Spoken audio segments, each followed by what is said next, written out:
아버지, 이 시간에도 하나님 앞에 또 오후에 다시 모여 주님을 예배합니다.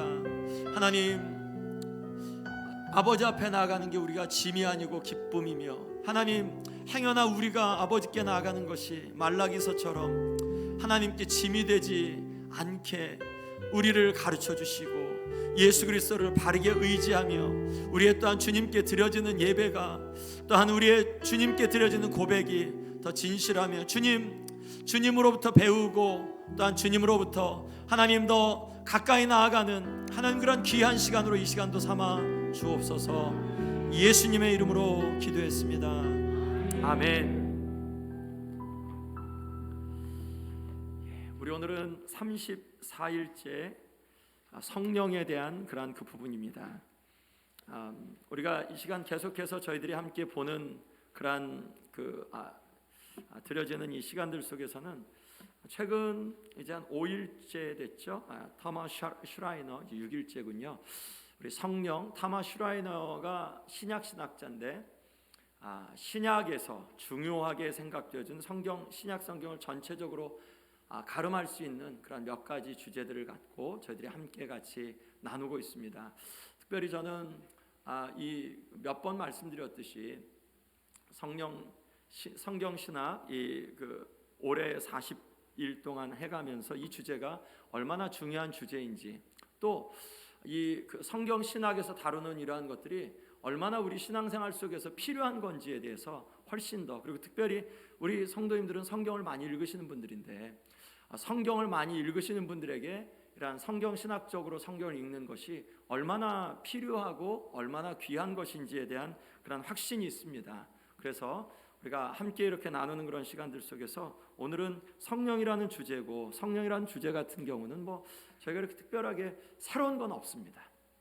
오늘 우리가 함께 나눌 것, 특별한 인사이트는 토마스 슈라이너에서 별로 없고, 우리가 설교 시간이나 성경 공부 시간에 다뤘던 그러한 이야기들이 그렇게 많이 나오는데, 그냥 오늘은 마태마가복음은 없고요. 이제 누가복음부터 요한계시록까지 해서 좀 주요하게 성경 말씀이 어떤 것들을 말씀하고 있는가. 마태마가를 왜 안 다루냐면 누가복음이 전체적으로 마태마가복음에 있는 성령 하나님에 대한 부분들을 포괄한다라고 생각해서 이 토마스 슈라이너가 특별히 마태마가복음이 아니라 누가복음부터 해서 이렇게 다루는데, 누가복음과 사도행전이 가장 중점이 되겠죠. 성령 행전이니까. 자, 오늘의 질문은 이렇습니다. 신약 성경에서 성령은 어떻게 표현되고 있는가? 신약 성경 안에서 우리가 표현되죠. 자, 그러면 신약 성경 안에서 표현되는데 구약엔 성령이 없는 거냐? 우리는 그러면 어떻게 구약에서 우리가 봐야 되냐? 우리가 일전에 한번 그 부분은 봤었죠. 그건 그 이전 것 좀 참고하시길 바라고요. 자, 오늘 요한복음 14장 말씀, 특별하게 성령을 보혜사라고 표현한 이 말씀을 함께 같이 오늘 말씀으로 좀 제가 골랐고요. 같이 한번 읽겠습니다. 내가 아버지께 구하겠으니 그가 또 다른 보혜사를 너희에게 주사 영원토록 너희와 함께 있게 하리니 그는 진리의 영이라. 세상은 능히 그를 받지 못하나니 이는 그를 보지도 못하고 알지도 못함이라. 그러나 너희는 그를 아나니 그는 너희와 함께 거하시며 또 너희 속에 계시겠음이라. 아멘. 자, 보혜사 성령님이죠. 보혜사 성령님, 파라클레토스, 이 보혜사라는 게 파라클레토스라는 히브리 말을 헬라 말을 음역한 거라 그랬죠. 음역한 거, 보혜사. 카운슬러, 영어로는 카운슬러, 이렇게 변호자, 이제 그런 그 의미고요. 이 보혜사 성령님을 아버지께 예수님이 구해서 주신다. 그래서 보혜사 성령님은 하나님이 보내신 거냐, 예수님이 보내신 거냐? 하나님이 보내시기도 하셨고 예수님이 보내시기도 하셨고 하나님과 예수님이 함께 보내셨다. 여러 구절에서 그렇게 나오고요. 이 보혜사 성령님은 오셔서 뭐 하시냐? 우리와 함께 있는, 영원토록 우리와 함께 있는. 자, 17절 말씀에서 그는 진리의 영이라 그랬죠. 예수님의 말씀을 생각나게 하시고 우리를 진리 가운데로 인도하시고, 세상은 성령님을 받지 못한다. 그래서 이런 표현, 이렇게 성령 하나님에게 있는 성령님을 쫓아갈 때 드러나는 흔적, 예수의 흔적, 사도 바울이 갈라디아서 6장 말씀에서 나는 예수의 흔적을 가졌노라라고 말할 때 이제 그 표현이 마크, 영어 표현은 마크고 스티그마라는 표현인데, 스티그마라는 표현을 요즘에는 이제 자주 쓰더라고요. 이제 한국 분들도 자주 쓰고 그 영어 설교를 들을 때도 자주 쓰는데, 예수님의 흔적이라는 그러한 그 표현인데, 성령님을 쫓아갈 때도 우리가 그냥 항상 좋지만 않죠. 기쁜데 성령 하나님을 쫓아갈 때는 당연히 우리가 십자가를 지고 가야 되죠. 그러니까 거기에서는 성령 하나님을 세상이 받지 못하는데 성령의 사람을 세상이 어떻게 받겠어요? 성령의 사람을 세상이 오해하고 성령의 사람을 세상 사람들은 싫어하기도 하고 성령의 사람들이 하나님을 따라 진리를 말하거나 진리의 길을 가려고 할 때는 거기에 반대에 부딪히게 되죠. 우리가 이 세상 사람들을, 이 세상 땅 환경을 다 만족시킬 수 없죠. 하나님을 만족시키는 게 최고죠. 하나님을 만족시키려고 하다 보면 진리의 영을 세상이 받지 못하기 때문에, 그렇기 때문에 어쩔 수 없는 반대와 아픔들과 핍박들을 견뎌내야 되는 게 그리스도인의 삶인 거 아시죠? 아멘. 예, 맞아요. 그래서 그런 가운데서 그렇습니다. 오늘 성령에 대한 그런 주제를 봅니다. 성령은 새 시대 새 창조의 신호다. 뭐냐면 우리 요엘 말씀 잘 아시잖아요. 요엘 말씀이 이제 내 영을 내가 말세 마지막 때에 내 영을 남종과 여종들에게 내가 부어주겠다라고 말씀하셨죠. 그 예언이 그때 이때 말세 마지막 때 새로운 시대가 오면 말씀하셨는데, 이제 성령이 오셨다. 뭐죠? 새 시대가 왔구나.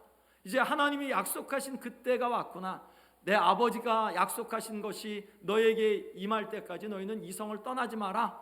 누가복음 24장과 또한 그 사도행전 1장 말씀에 이렇게 예수님 말씀하셨죠. 승천하기 전에 그것이 이루어졌다. 아버지께서 약속하신 것이 이루어졌다. 그래서 성령의 임함은 새 시대 새 창조의 신호다라는 거죠. 성령은 하나님이 시작한 일이 완성될 것이라는 확신을 준다. 왜냐면 하나님이 이렇게 성령이 임했어. 성령이 우리가 알지 못했던 이런 하나님의 영을 우리 마음 가운데 주셨대 라는 것이 들으면 하나님이 시작하셨으니 하나님이 이제 일을 이루시겠구나 라는 마음, 우리 안에 성령 하나님이 임하신 그러한 사건을 통해서, 그렇죠. 우리가 한 세대 전에 저도 이렇게 청년 때 예수 그리스도를 믿으면서 성령을 강하게 그렇게 성령이 임재하시면 그 당시엔 많이들 기도회나 부흥회나 혹은 기도원에 가서 그렇게 많이 경험을 했으니까, 그렇게 성령의 은사를 받으면서 성령을 깊이 체험했을 때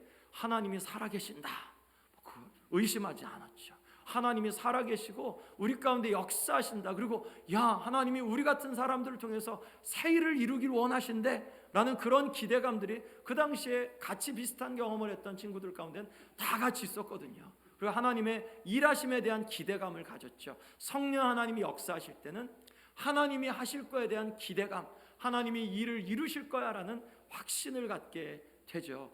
희한하게 마태복음 28장 19절 말씀을 이렇게 타마 슈라이너도 조금 서론에서 언급해서 제가 조금 이걸 언급했는데, 아버지와 아들과 성령의 이름들이 아니고 이름으로 침례를 주라 말씀했죠. 우리가 생각할 때 아버지의 이름, 아들의 이름, 성령의 이름이 이름들이라고 해야 되는 게 맞잖아요. 아버지와 아들과 성령의 이름들로라고 해야 되는 게 문법적으로 맞는데, 그런데 여기서 이름으로 침례를 주고라고 그 단수를 쓴 것은, 그래서 이게 그런 삼신론에 대한 이야기가 세 명의 서로 다른 신이 아니다. 이게 삼위일체에 대한 그런 근거가 아니냐라는 이제 그런 부분들을 이제 이야기하고 나중에 그 부분들은 나오겠습니다. 오늘의 주되게 이렇게 되어가는 부분, 누가복음과 사도행전을 중심으로 이렇게 갑니다. 물론 이제 다른 말씀들도 같이 나누게 될 겁니다. 우리가 볼 때 누가복음 안에서 예수님이 탄생하시고 준비기간 하실 때 유난히 성령으로 저도 오늘 이제 사도행전 말씀을 읽는데 성령으로 정말 많아요. 다른 어떤 성경보다 누가복음과 이 사도행전 안에 성령 하나님에 대한 그러한 표현이 정말 많습니다. 예수님도 탄생하실 때 성령으로 처녀 잉태하셨죠. 시몬도 성령의 지시와 감동으로 어린 예수님을 이제 하나님 앞에 바칠 때, 그렇게 이제 규례를 지킬 때 그럴 때 시므온이 성령의 지시를 받아서 하나님을 찬양하죠. 아기를 안고 하나님을 찬송하죠. 예수님의 준비 기간 때, 예수님 침례 받으실 때, 그럴 때 성령이 비둘기같이 임했고, 예수님이 광야로 가실 때도, 그럴 때도 성령에 이끌려서 가시고, 돌아오실 때도 성령에 이끌려서 돌아오시죠. 사역의 시작도 제 4장 말씀에서 이사야서 말씀을 통해 인용하면서 주의 성령이 내게 임하셨으니 이는 가난한 자에게 복음을 증거하게 하시고 전하게 하시고, 예수님의 사역의 시작도 성령으로. 예수님은 처음부터 태어나실 때부터 그리고 지속적으로 순간순간 성령으로. 자, 우리 말씀을 한번 같이 읽어보겠습니다. 천사가 대답하여 이르되 성령이 내게 임하시고 지극히 높으신 이의 능력이 너를 덮으시리니 예수께서 성령의 충만함을 입어 요단강에서 돌아오사 광야에서 40일 동안 성령에게 이끌리시며 예수께서 성령의 능력으로 갈릴리에 돌아가시니 그 소문이 사방에 퍼졌고. 아멘. 예수님은 뭐 요 말씀뿐이겠어요? 누가복음 사도행전 읽어보세요. 뭐 거의 막 한 장에 수십 번 막 동그라미를 쳐야 되는 성령 하나님에 대한 그러한 그 기사들이 정말 많이 있어요. 예수 그리스도의 사역의 시작, 교회의 탄생도, 교회의 진행도, 예수님의 사역의 진행도 성령 하나님. 그럼 우리 안에 이런 그 질문이 드는 거죠. 성령님이 누구시냐? 성령님을 성경에서는 어떤 표현들을 하고 계시냐? 그리고 성령님이 뭘 하시냐? 우리 안에 임재하시는데, 내주하시는데 그 성령 하나님을 우리는 어떻게 섬겨야 되냐? 뭐 이런 질문들을 우리가 할 수 있죠. 자, 그런 질문들에 대한 직접적인 논리적인 답을 이 오늘 공부에서 주지는 않고, 그런 것들에 대한 논리적인 유추를 할 수 있는 성경적인 근거들을 오늘 말씀을 해주는 거예요. 그러니까 이 성경신학은 조직신학 이전에 그 배워야 되는 이제 그러한 그 부분들인데, 우리에게 훨씬 더 친숙한 거예요. 왜냐하면 성경 안에서만 말씀하니까.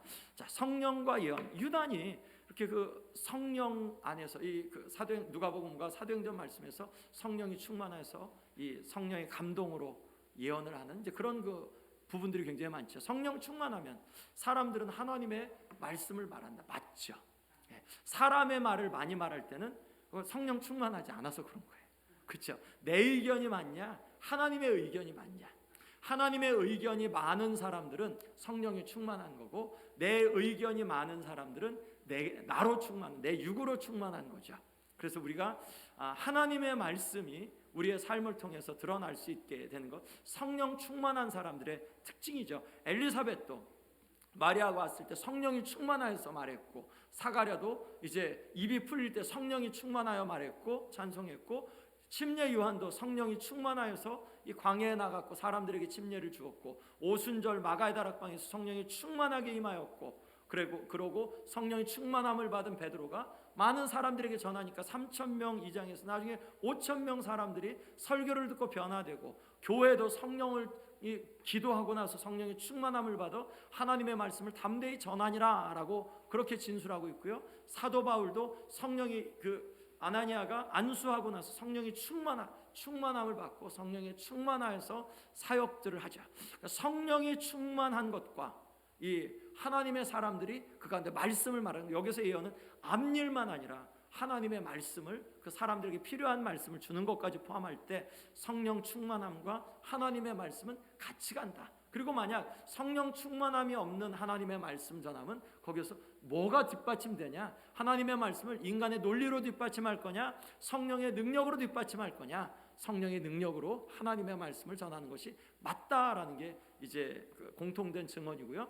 예언의 영은 교회가 복음을 전할 때 교회를 인도했다. 그래서 예언이 우리가 말하는 당신 내년 이맘때 이런 사업하면 잘 될 거야 이런 거 말고, 하나님의 성령의 인도하심, 감동하심을 통해서 빌립과 그 넷이 이디오피아 간다게 여왕의 국고 맡은 넷이 성령이 빌립에게 광야로 가라고 지시하셨고, 그리고 넷이에게 가까이 가라고 말씀하셨고, 넷이가 읽고 있는 그런 말씀을 깨닫게 되죠. 누가 그것을 하셨죠?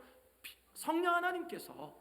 고넬료도 마찬가지로 그 천사가 그렇게 꿈을 꾸게 하시고 말씀을 지시를 주셨고, 이 무두장이 집에 있는 이 그 요셉에게 가서 요바에 있는 요셉을 베드로를 데려와라. 그리고 이 베드로도 마찬가지로 그러죠. 이 사건이 얼마나 중요한 사건이냐면 아까 우리가 그 주일 예배 때 말씀했던 것처럼 베드로가 나는 이방인의 사도 이 직분을 영광스럽게 생각한다고 하면 유대인들에겐 이 사람 역적이고 배교자고 배반자거든요. 이 베드로도 마찬가지로 이방인의 집에 가서 그 사람과 같이 밥 먹고 같이 이야기하는 건 유대인들에겐 불법이다라고 자기가 이야기해요. 그러니까 불법이었어요. 유대인들에겐 이건 받아들일 수가 없는 일이었는데, 그런데 고넬료의 집에 가지고 또 누가요? 베드로가. 만약 베드로가 아니라 그냥 다른 일반 교인이었으면 야 네가 뭔데 이랬을 텐데, 베드로가 그 당시에 교회에 가장 그래도 영향력 있었던 사람 베드로에게 하나님께서 3번의 환상을 보여주시고, 그러고 나서 야 고넬료 그 집 가도 돼. 야 내가 정결하다고 얘기한 거 너 네가 부정하다고 얘기하지 마. 그렇게 말씀하시죠. 그렇게 베드로 가운데 하나님이 성령 하나님께서 그렇게 말씀하시니까 베드로가 딱 경험을 하고 나서 사람들이 왜 거기 갔냐? 하나님 이런 환상을 주셔서 나중에 15장 말씀에서 종교회의가 있을 때 야 이거 이방인들에게도 할례를 받게 해야 되는 거 아니냐? 그랬더니 베드로가 거기서 일어나서 야 이런 일이 있었는데 이방인에게도 내가 이렇게 말씀을 전할 때 우리가 받았던 성령과 똑같은 성령을 받았다. 그런데 우리가 어떻게 하나님이 하시는 걸, 하나님의 백성을 맞는 거를 택하시는 걸 우리가 어떻게 막겠냐?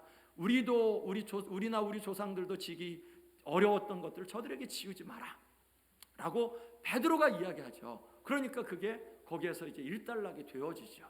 만약 베드로가 아닌 다른 사람이었다면 베드로가 아마 앞장서서 안 됩니다. 이 사람들 할례 받아야 됩니다. 이방인들도 할례 받아야 됩니다. 이렇게 말했을 수 있을 텐데 하나님께서 베드로, 교회에 가장 영향력 있던 사람에게 이런 성령 하나님께서 저런 체험을 하게 하셔서, 그래서 이 교회 안에 구원이 어디서 오냐?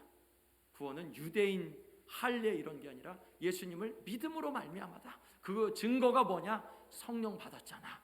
이거거든요. 그러니까 성령을 받고 안 받고의 차이가 뭐였냐면 이 사람이 진짜냐 아니냐, 가짜냐, 이 사람이 하나님의 백성이냐 아니냐였어요. 초대교회 적어도 사도행전 말씀에서는 그러한 그 부분들로 나오거든요. 자, 예언의 영은 교회가 사명을 감당하도록 인도하셨어요. 예, 교회가 어떻게 하나님의 사명을 감당하냐? 성령의 인도하심을 통해. 성령 하나님께서 우리 가운데 충만하게 역사하시고 성령 하나님이 성도들의 삶 가운데 역사하심을 통해서 교회가 일어났다. 똑똑한 사람들 통해서, 전략이 좋아서, 혹은 위치가 좋아서, 뭐가 무슨 자원이 많아서, 아니요. 다른 어떤 자원보다 성령 하나님이 주시는 자원이 많을 때, 그럴 때 교회가 사명을 감당하게 된다. 아멘. 이것이 적어도 사도행전 말씀에서는 옳습니다. 만약 사도행전 말씀에서 옳다면 우리 교회에도 옳은 게 맞죠. 우리 교회 또한 이 세상의 교회 가운데 최고의 자원은 성령 하나님이라고 사도행전 말씀에서 분명하게 우리에게 지시해주고 있습니다. 아멘. 자, 성령의 위로로 교회가 진행해가고 교회가 확장된 것도 성령 하나님의 충만함으로, 예루살렘 공의회를 통해서 이방인들도 하나님의 백성이 되게 한 것도 성령 하나님의 인도하심을 통해서. 자, 우리 말씀을 한번 같이 읽어보겠습니다.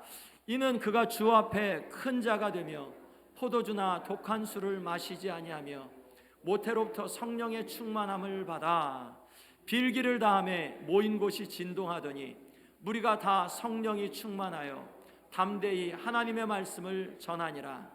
성령과 우리는 이 요긴한 것들 외에는 아무 짐도 너희에게 지우지 아니하는 것이 옳은 줄 알았노니. 아멘. 예. 침례 요한이 나중에 이렇게 성령의 충만함을 받을 거다. 그는 모태로부터, 이런 사람이 참 특이하죠. 침례 요한은 모태로부터 성령의 충만함을 받을 거다라고 사가랴가 그렇게 예언을 하고 있죠. 진짜 그랬죠. 그리고 그가 예수 그리스도의 길을 예비하는 자가 되었죠. 그리고 사도행전 4장 말씀에서도 이들이 그런 위기 속에서 위태함, 위협 앞에서 그들이 함께 모여 기도했더니 성령이 충만하여, 결과가 어떻게 되죠? 성령이 충만해서 좋았더라, 기분 좋았더라, 이거가 아니죠. 성령이 충만하니 담대히 하나님의 말씀을 전하니라. 그렇죠. 이게 맞는 짝 같죠. 나 성령 충만해, 그래서 기분 좋아, 나 이렇게 신앙생활 제대로 하는 것 같아라고 아니라, 그런 것이 아니라 성령이 충만해, 그래서 내 안에 말씀이 살아있고 말씀이 나를 지도해 주시고 말씀을 통해서 내가 내 삶을 하나님 앞에서 내가 그 길을 걸어가고 성령을 쫓아갈 때 때론 세상이 받지 못하니까 내게 어려움이 있고 이런 어려움들이 있지만 하나님께서 그 가운데 말씀해 주시고 내게 말씀을 주셔서 내가 그 길을 이겨나가고 있어. 하나님 앞에 내가 그 길을 감당해달라고 내가 기도하고 있어. 이 모습이 맞죠. 우리의 모습이 그래야 되죠. 그리고 사도행전 15장 말씀은 예루살렘 공의회죠. 성령과 우리는 이 요긴한 것들 외에는 아무 짐도 너에게 지우지 않는 것이, 즉 교회를 인도하시고 교회들을 인도하시는 것이 성령 하나님이시다. 지금도 성령 하나님은 교회들을 또한 성도들을 인도하신다. 아멘. 성령 하나님은 나만의 성령 하나님이 아니라 우리의 성령 하나님이시죠. 아멘. 자, 성령을 주신다는 표현이 굉장히 좀 다양하게 있습니다. 자, 고난, 예수 그리스도의 고난, 죽음, 부활과 연결돼. 예수님이 야, 내가 너희들 떠나는 게 너희들에게 더 유익해. 왜냐하면 내가 가면 보혜사 성령을, 보혜사를 너에게 보내줄 거야. 그렇게 말씀하죠. 그리고 너희들은 내가 이렇게 아버지가 너희들에게 약속한 것이 너희들에게 임할 때까지 이 성을 떠나지 말고 기다려라. 그리고 내가 먼저 가야 되고 그 이후에 오실 것에 대한 말씀을 하시죠. 그러니까 예수님이 고난받고 죽음 당하시고 부활하시고 승천하신 이후에 오실 성령님이라는 그런 순서가 이렇게 되는 거죠. 그게 사도행전 1장 4절 말씀에서도 동일하게 누가복음 24장 말씀과 사도행전 1장 4절 말씀 동일하게 말씀하죠. 약속하신 것을, 아버지께서 너에게 약속하신 것을 기다리라고 말씀하시고 오직 성령이 너에게 임하시면 8절 말씀에서 이제 그렇게 말씀하시죠. 성령이 너에게 임하시면 너희가 내 증인이 될 것이다. 그리고 승천 이후에, 예수님 승천 이후에 부어진 성령, 그리고 이 성령 하나님께서 임하셨을 때 여러 가지 특징이 있죠. 예수 그리스도의 이름이 그 가운데 성령 하나님이 임하니까 그 전까지 베드로가 잘 몰랐어요. 베드로의 메시지를 사도행전 2장 말씀을 볼 땐 베드로의 메시지의 중심이 예수 그리스도의 죽음과 부활로 딱 포커스가 맞춰지죠. 예수님 복음이 베드로가 분명하게 깨닫게 돼요. 그 십자가와 부활로. 그러면서 설교에 도전이 뭐였죠? 너희들은 회개하여 죄 사함을 받으라. 그러면 성령을 선물로 주실 거다. 이런 권고를 주죠.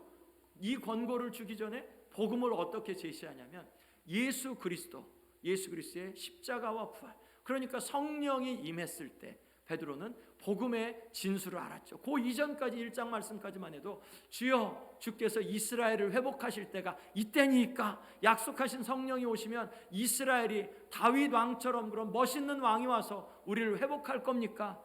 이런 것 그렇게 생각했죠. 그런데 성령이 임하니까, 열흘 이후에 성령이 임하시니까, 그러니까 바로 이렇게 메시지가 탁 복음의 메시지로 바뀌어지죠. 그러면 뭐냐면 성령 하나님이 우리의 마음 가운데 우리의 눈을 밝혀주지 않으시면 우리는 성경을 읽어도 복음이 아니라 내가 원하는 것을 읽는다는 거죠. 성령 하나님께서 우리의 눈을 밝혀주시고 마음을 밝혀주실 때 우리는 복음을 깊이 있게 깨달을 수 있다는 말씀입니다. 성령은 예수님을 증거하죠. 오순절에, 그러니까 그 성경 안에서, 사도행전 안에서 특별히 성령 하나님이 강하게 임하신 네 구절이 있어요. 오순절 2장 말씀에서 오순절, 그리고 이제 교회가 흩어지고 나서, 박해로 흩어지고 나서 이제 사마리아인들에게 빌립이 나아가죠. 거기서 이제 나갔는데 그들이 이렇게 기적도 막 보고 그랬어요. 그런데 예루살렘에서 요한과 베드로를 청하죠. 그리고 그들을 위하여서 기도하니까 성령이 그들 위에 내리죠. 마술사 시몬이 그걸 돈 주고 사려고 했던 그 장면입니다. 성령 하나님이 그렇게 임합니다. 그리고 이 10장 말씀에서, 사도행전 10장 말씀에서 고넬료와 그 친구들이 함께 모였을 때 베드로가 그들 위하여서 기도하고 말씀을 증거하고 기도하니까 성령이 그들 안에 내리고, 그리고 그들이 방언을 말하죠. 자, 그 장면이 이제 베드로가 나중에 이제 증거한 장면이고요. 그리고 19장 말씀에서 바울이 에베소에 갔는데 이런 질문을 하죠. 너희들이 성령, 예수님 믿을 때 성령을 받았느냐? 그랬더니 우리는 그건 잘 모르겠고 우리는 요한의 침례밖에 모릅니다. 이제 그렇게 이야기하죠. 그러고 나서 그들 위해서 기도했더니 그들이 이제 안수하고 기도했더니 그들이 성령을 받죠. 12명. 그러면 이제 여기서 여러 가지 그런 우리가 흔히 뭐 설교할 때 뭐 그런 얘기들 굉장히 많잖아요. 야, 이거 뭐 우리는 그러면 예수님 믿을 때 성령으로 그 성령을 받았는데 그 위에 또 다른 어떤 보여지는 가시적인 성령의 역사를 받아야 되는 거냐? 그렇지 않으면 우리는 거듭난 것이 아니냐? 뭐 여러 가지 그런 것들 많은데 정통적으로 그냥 복음주의적인 그러한 부분에서 이런 거죠. 그 두 번 그 성령을 받는 건 아니다. 우리가 예수 그리스도를 믿을 때 예수 그리스도를 믿는 것 고린도전 12장 3절 말씀처럼 성령이 아니고는 예수를 주시라고 그렇게 고백할 수 없다고 말씀했으니까 예수님이 주라고 고백할 수 있는 것은 성령 하나님께서 우리에게 예수님이 주라고 그렇게 보여준 계시의 그런 사건이 있으니까 그러면 그것으로도 우리가 만족한다. 그것으로도 충분하다. 그런데 하나님께서 또 역사적으로 때때로는 이러한 뜨거운 성령의 체험, 우리 한국 같은 경우 70년대, 80년대, 90년대 그러한 체험들이 정말 많았었죠. 그러한 체험들을 주시기도 하시는데 이게 모든 역사, 모든 그리스도인들에게 다 이런 사건이 있었냐? 그렇지는 않았어요.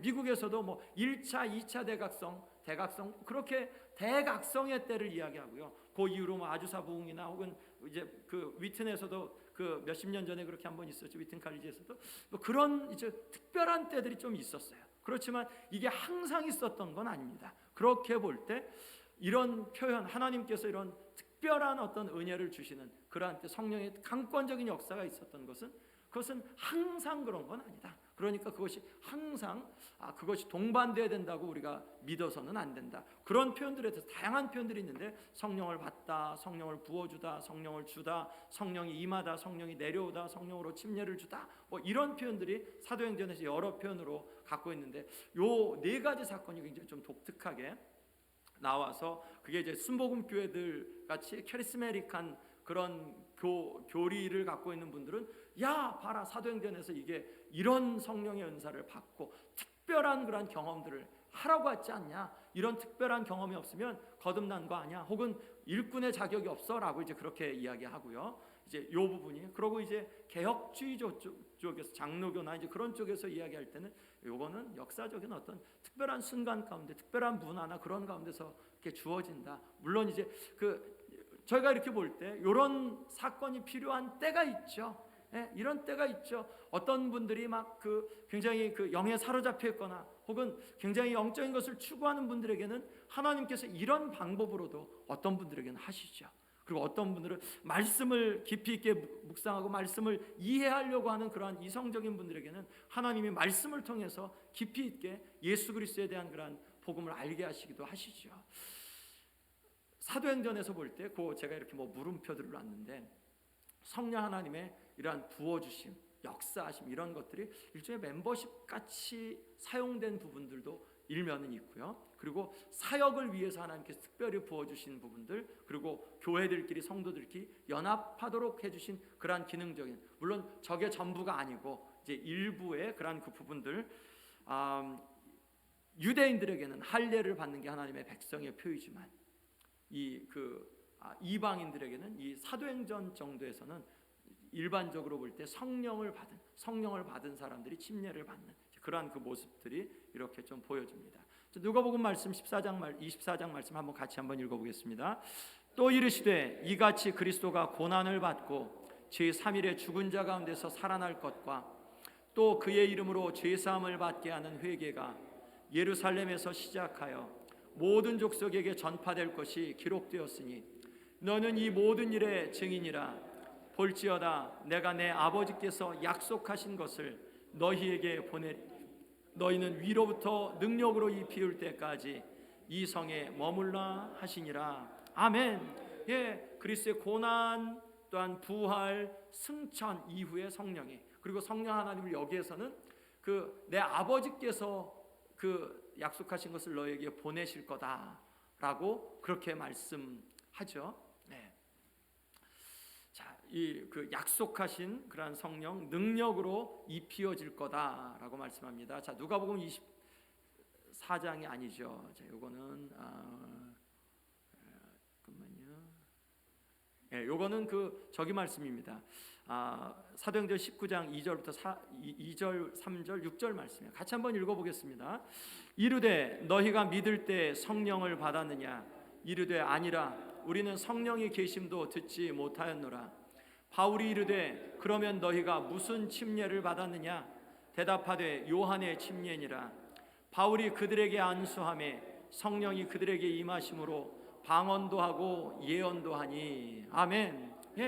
에베소 교회, 에베소의 사람들이 예수님을 믿는 사람들이 있었는데, 그런데 너희가 믿을 때 성령 받았냐? 아니요, 못 들었는데요. 너 그럼 무슨 침례 받았니? 요한의 침례밖에 모르는데. 그럼 이 사람들은 믿은 사람이냐 안 믿은 사람이냐, 뭐 그런 것까지 이렇게 좀 질문이 나갑니다. 안 믿었다고 해도 과언이 아니에요. 왜냐하면 요한의 침례 같은 경우는 예수 그리스도가 분명하게 제시가 되지 않고 예수 그리스도의 대속의 은혜까지 제시가 되지 않았으니까. 그러니까 그런 부분으로 할 수 있지만 뭐 거기까지는 이야기하지 않더라도 아무튼 요 사건을 통해서 볼 때 굉장히 해석하기 쉽지는 않은 거다. 그런데 성령이 그들에게 임하였고 그들이 이 방언과 예언을 하는 이제 이런 성령의 은사가 함께 나타났다. 이런 구절들 같은 경우는 보통 이전에 부흥회 때 단골 그런 본문들이었죠. 그런데 이게 성경 전체를 아우르는 구절이냐? 그렇지는 않다. 요거는 어떤 상황적인 그런 그 부분에서 그 상황에 따르는 그런 구절들로 우리가 해석하는 것이 맞다. 성령 하나님이 삼위일체시냐? 맞다. 성령 하나님이 삼위일체시다. 삼위일체의 그런 한 위격을 가지신 분이시다. 예수님이 침례 받으실 때 아버지가 말씀하시고, 또한 예수님은 침례를 받으시고 성령은 비둘기같이 임하시고, 아나니아가 거짓말을 했을 때 내가 성령에게 한 거짓말은 아버지에게 거짓말한 것 같다라고 성령과 아버지를 같이 그렇게 두죠. 자, 요것도 요한복음이 아니라 이제 그 사도행전 5장 말씀이죠. 우리 한번 같이 한번 읽어보겠습니다. 베드로가 이르되 아나니아야, 어찌하여 사탄이 네 마음에 가득하여 네가 성령을 속이고 땅값 얼마를 감추었느냐?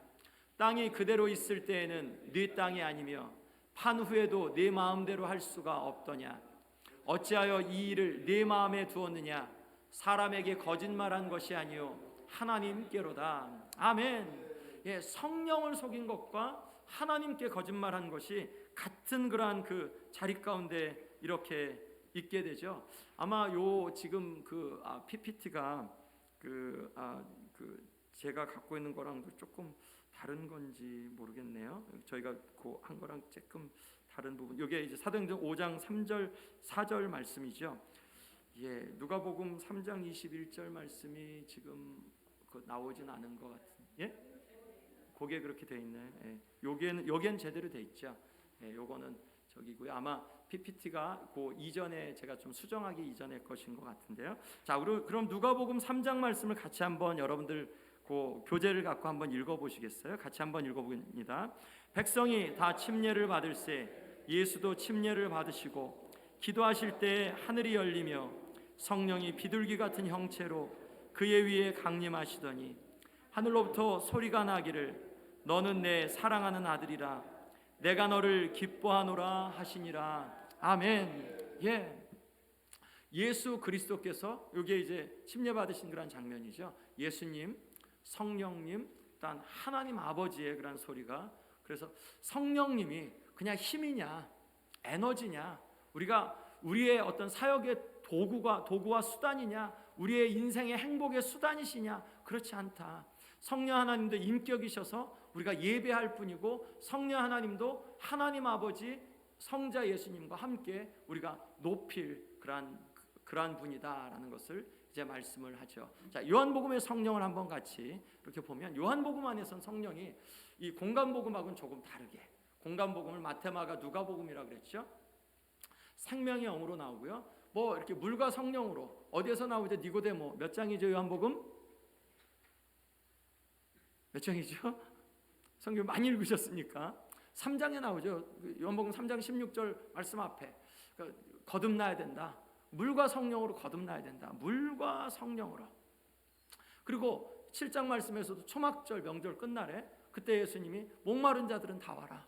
그리고 내가 너에게 내가 주는 물을 마시면 영원히 목마르지 않을 텐데 이 물을 생수를 줄 건데 이것은 곧 이제 성령을 가리킨다라는 그런 말씀을 하죠. 니고데모와 초막절 명절 끝날에 물과 성령, 이렇게 그 생명, 물 뭐 이렇게 그 같이 말씀하죠. 성령을 받아라라는 그런 표현이나 보혜사라는 표현이 굉장히 요한복음에서만 나오죠. 보혜사라는 표현. 그리고 예수님과 성령님의 사역이 유사한 부분들을, 성령 하나님은 예수님의 사역을 뒷받침합니다. 그리고 성령 하나님 끊임없이 예수님을 증거하고 있어요. 성령 하나님이 계신 곳에서는 예수님이 높아지시죠. 예수님이 계신 곳에 우리가 예수님을 따라가다 보면 누구에게 이른다고요? 하나님 아버지. 그러니까 신약의 말씀을 우리가 읽다 보면 누구에게 가야, 예수님에게만 멈추면 안 됩니다. 예수님은 항상 아버지께로 우리를 인도하니까. 왜 예수님이 복음이시냐? 아버지께로 가는 길을 몰라서 구약에서 헤맸는데 예수님을 통해서 예수님이 그 길을 열어놔서 우린 예수님을 따라가다 보면, 예수님과 동행하다 보면 아버지 집에 거하게 된다. 그것처럼 성령 하나님을 우리가 구하다 보면 우리에게 오는 것은 예수 그리스도에 대한 지식, 예수 그리스도에게 임한 그런 권능, 예수 그리스도를 통하여서 이루고자 하셨던 사역들이 우리에게 임하는 그것이 맞죠. 근데 하나님 아버지가 예수 그리스도를 향하여서 그런 부분들이 서로 서로 reinforce라 그러죠. 강화시켜 준다고. 성령 하나님은 예수님의 사역을 강화시켜 주고 예수님은 아버지의 사역을, 아버지의 뜻 아름다움을 강화시켜 주고, 이 삼위 하나님께서 동일하게 그 가운데 영광 받으시는 그런 장면이죠. 자, 요한복음 7장 말씀을 같이 한번 읽습니다. 명절 끝날 곧 큰 날에 예수께서 서서 외쳐 이르시되 누구든지 목마르거든 내게로 와서 마시라. 나를 믿는 자는 성경의 이름과 같이 그 배에서 생수의 강이 흘러나오리라 하시니 이는 그를 믿는 자들이 받을 성령을 가리켜 말씀하신 것이라. 아멘. 자, 이 생수의 강이 흘러나오고 있는가? 우리들은 이 말씀에서 예수님이 분명히 말씀하셨죠. 나를 믿으면 네 배에서, 우리 배 안에서 생수의 강이 흘러나올 거다. 우리는 뭐가 우리의 배에서 흘러나오나요? 어떤 것이 흘러나오나요? 예수님의 말씀이 맞다면 생수의 강이 흘러나와야 되는 거죠. 성령 하나님을 통해서 뭐가 생명이 흘러나오는가? 아니면 죽음이 흘러나오는가? 육이 흘러나오는가? 뭐가 흘러나오는가? 우리가 하나님의 말씀이 옳다면 이 말씀 진지하게 받고, 주님, 내가 진짜 예수님을 진실되게 믿어야 되는데 진실되게 믿어서 내 배에서 생수의 강이 흘러나오는 것을 내가 보길 원합니다. 우리 그래야 되죠.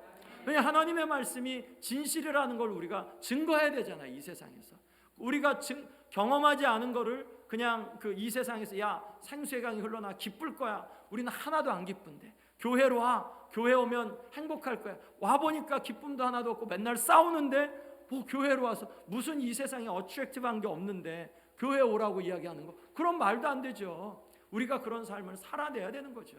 우리가 이 생수의 강이 흘러나오는 그러한 삶을 우리 각자가 살아내는 것. 야, 이게 진짜냐? 예수님을 믿는 자면 이렇다고 하는데, 예수님이 직접 말씀하셨는데 나 예수님 믿는데 나 이 삶 살아내나? 내 삶이 진짜 이것과 맞나?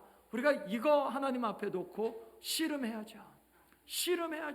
우리의 삶 가운데 생수의 강이 흘러나오고 정말 그렇다라고까지 우리가 확신할 때까지 씨름해야죠.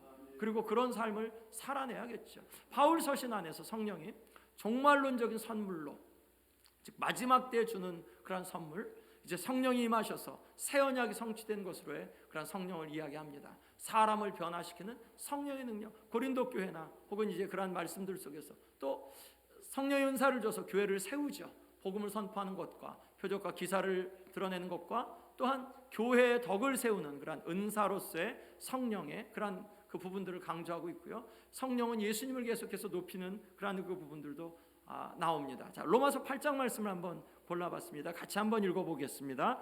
이는 그리스도 예수 안에 있는 생명의 성령의 법이 죄와 사망의 법에서 너를 해방하였음이라. 예수를 죽은 자 가운데서 살리신 이의 영이 너희 안에 거하시면 그리스도 예수를 죽은 자 가운데서 살리신 이가 너희 안에 거하시는 그의 영으로 말미암아 너희 죽을 몸도 살리시리라. 아멘. 예, 성령의 두 가지 사역을 말씀하고 있는 거죠. 첫 번째 2절 말씀에서는 죄 사망의 법에서 자유해졌다. 죽음을 두려워하지 마라. 또한 죄로 인하여서 그냥 나 그 죄의 문제를 어떻게 해결하나, 거기에 고민하지 마라. 성령 하나님께서 그것을 끊어내는 길이 예수님이신 것을 보여주신다. 아멘. 그게 이제 2절 말씀이고요. 11절 말씀에서는 하나님 아버지께서 예수님을 부활하게 하셨는데 이 성령으로 말미암아서 우리의 죽을 몸도 살리신다. 우리가 죽는데 우리 예수님과 같이 우리도 부활하게 하실 것이다. 아멘. 우리가 영원히 죽지 않을 거다. 예수님을 믿는 자에게, 예수 그리스도를 믿는 자에게 영원히 죽지 않은 생명의 부활을 허락해 주실 거다. 어떻게? 성령 하나님을 통해서. 성령 하나님께서. 자, 요한계시록의 성령이 그러한 부분들 앞부분하고 뭐 그렇게 큰 다를 바가 없습니다. 특별히 요한계시록에서는 성령이 많지 않네, 생각보다 많이 없어요. 요한계시록은 주로 이렇게 예수 그리스도의 그런 사역, 구원 사역들이 굉장히 좀 두드러집니다. 놀랍게도 우리가 3년 전에 봤나요? 4년 전에 봤나요? 우리 40일 요한계시록 그때 봤었죠. 놀랍게도 요한계시록은 어떤 성경보다 복음적이죠. 어떤 성경보다도 예수님 중심적이고 어떤 성경보다도 예수님의 구원, 승리가 아주 두드러진, 우리는 보통 요한계시록 하면 무서운 책, 심판의 책, 그리고 우리가 이거 어떻게 그 고난과 핍박을 피하지, 그런 책으로 알고 있는데 실제로 그런 것보다 훨씬 성도의 승리, 성도의 또한 복음, 구원, 이런 구절이 훨씬 많았죠. 그런 것처럼 요한계시록 안에서는 예수 그리스도의 구속 사역이 정말 많았죠. 자, 성령 하나님 말씀하시고 예언하시며 예수 그리스도를 증거하신 하나님으로 그렇게 드러나고요. 소아시아의 교회들에게, 우리 말씀 잘 알죠. 귀 있는 자는 성령이 교회들에게 하신 말씀을 들을지어다. 7교회에 이렇게 그 끝부분에 계속해서 반복적으로 귀 있는 자는 성령이 교회들에게 하신 말씀을 들을지어다. 성령은 교회들에게 말씀하신다. 아멘. 지금도 말씀하시고, 성령 하나님은 그의 보좌 앞에는 7영. 자, 그 말씀을 한번 보겠습니다. 같이 한번 읽습니다. 요한은 아시아에 있는 7교회에 편지하노니 이제도 계시고 전에도 계셨고 장차 오실 이와 그의 보좌 앞에 있는 7영과 사대교회 사제에게 편지하라.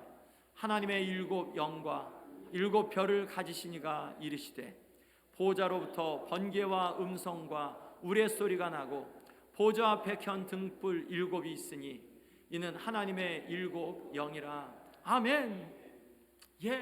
하나님과 보좌와 7영과 공통적으로 그렇게 나오죠. 여기서 7영은 성령을 가리킨다라고 이렇게 표현합니다. 하나님 보좌 앞에 있는 7영, 7은 완전 숫자니까 완전하게 그렇게 영으로 충만하다라는 그런 해석을 할 수 있어요. 요한계시록 안에 성령에 대한 부분들이 아주 없냐? 그렇지 않다. 요한계시록 안에도 있다. 마태복음부터 요한계시록까지 전체적인 부분에서 성령 하나님은 공히 그렇게 강조되고 있다. 자, 오늘 요점을 이렇게 한번 적어봤습니다. 성령님은 신약 성경 전체에서 강조되며 예수님의 사역과 교회 사역에 필수적인 역할을 하시며, 그렇죠. 지금은 성령의 시대죠. 우리는 성령님을 하나님으로 예배한다. 그러니까 신약에서는 성령님도 하나님으로 이렇게 간접적으로 그렇게 보여준다라는 부분을 우리가 볼 수 있습니다. 자, 오늘 이 부분으로 이렇게 좀 마치겠고요. 우리 잠깐 같이 기도하겠습니다. 우리 성령에 대해서 우리가 함께 나눴는데, 여러분 성령으로 충만하기를 이 시간 좀 사모했으면 좋겠습니다. 우리 함께 같이 좀 기도했으면 좋겠고요. 하나님 성령으로 충만하게 해주십시오. 성령 충만함의 증거는 감정으로만 끝나지 않고 예수 그리스도의 사역이 선명하게 보이면, 예수 그리스도의 사역이 선명하게 보이면 아버지 집에 있는 그러한 기쁨을 누릴 수 있는 거죠. 하나님 보좌 앞에 있게 되는 거죠. 우리 그러한 마음으로 하나님 우리에게 성령으로 충만하게 역사하여 주시옵소서. 우리 시간 함께 같이 부르짖어 함께 같이 기도하겠습니다. 주여, 주여, 주여.